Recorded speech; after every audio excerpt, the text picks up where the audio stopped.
শহরের ভাইসাবদের জন্য এই যে গ্রামের কৃষি আবাদ। তো শামিম, এই যে গাইস দেখেন করলার কন্ডিশন, এই যে একদম পিওর, মানে কোনো ভেজাল মুক্ত। হ্যাঁ, এগুলো এই যে মাত্র তোলা হইতাছে। তো করলা ফলন এবার কেমন হয়েছে? এই তো আলহামদুলিল্লাহ মোটামুটি ভালো হয়েছে। ভালো হয়েছে। হ্যাঁ, করলা বর্তমান কেজি কত আছে? কেজি আছে তোমার 40 টাকা। 40 টাকা।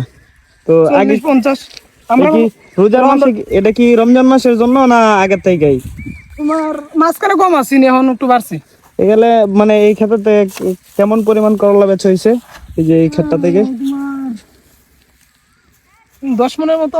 10 মন। 40-50 টাকা কেজি হইলে 10 মন করলা। আমরা বেশি ফায়ারি বেশি, তোমার কম হেরা বাইঙ্গে বেশি, বেশি 50 টাকা বেশি। এই করলা তোলার সিস্টেমটা দেখেন, করলা যে আছে গাছে, তবে এগুলা কিন্তু এগুলা কিন্তু বোঝার কোনো ভাব নাই। এই যে দেখেন সে কিভাবে খুঁজে খুঁজে বের করতেছে। তো আসলে করলা গুলা দেখে কিন্তু আমার কাছে খুবই ভালো লাগছে। এই যে দেখেন করলা গুলা মাত্র উঠাইতেছে। তো আসলে এগুলা খাইলে এগুলা থেকে কিন্তু ভালো পরিমাণ ভিটামিন পাওয়া যায়। আমার কাছে খুবই ভালো লাগছে, যার কারণে আপনাদেরকে একটু দেখানোর চেষ্টা করলাম।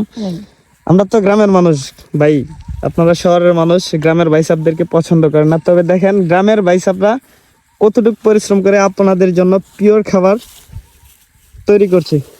এই গাইস, ভালো থাকবেন, আল্লাহ হাফেজ।